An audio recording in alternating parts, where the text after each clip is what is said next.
Hi, this is Shawn, and welcome back to the studio with Han Keong and Hafiz. And we're going to talk about the implications of the Renault case on F1 and sports itself. So, based on the Renault case, do you think, how would this affect the image of F1? This has not been a good season for Formula One. It's going to drive away fans, definitely. People are going to get disillusioned. The fans who buy tickets are going to think, am I actually going to watch a proper race, or is this going to be just another joke, that a piece of drama that I'm just watching? But at the same time, Formula One, to call it a sport is pushing it a bit. This is a show. F1 is basically a show. It's about glitz, it's about glamour, it's about money. And the tough thing about F1 now this season is that they're losing money, and this incident is going to make them lose even more money. So it's tough for them. F1 should have used this Renault case to make a stand about, we respect our sport, we respect the competitiveness of the sport. But they've managed to fudge it. They have to take care of the economic interests, keep Renault in the sport. At the same time, they know that Renault is also a big team. If they banned Renault, it would have cost hundreds of jobs, for people who knew nothing about this crash gate. So that on one side you have that. On the other side you have standing up for what's right and sending a message that we will not tolerate this sort of nonsense in the sport. I think we also should remember that this is not the first time something like this has happened.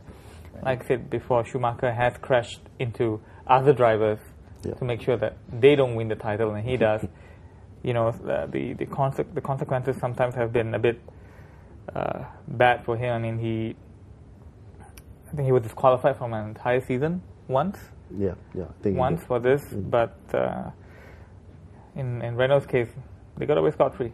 And that's the, I think, prevalent feeling in the paddock, that sports will move on despite the things. But somehow I kind of feel that it has lost a bit of integrity and honesty with this episode.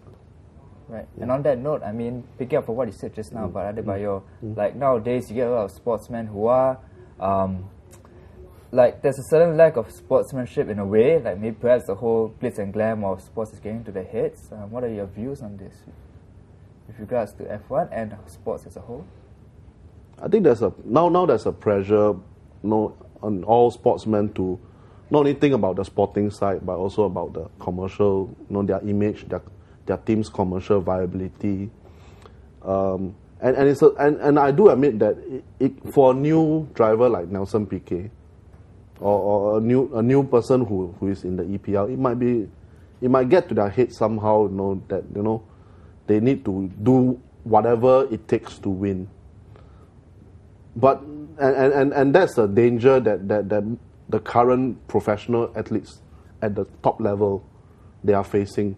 The pressure of winning everything and to satisfy everybody, and it is something that we should be aware of, and we should remind our athletes that every sport should remind their athletes that your utmost importance is to compete, and don't cheat, don't use any underhand means to do it, or we'll come and get you.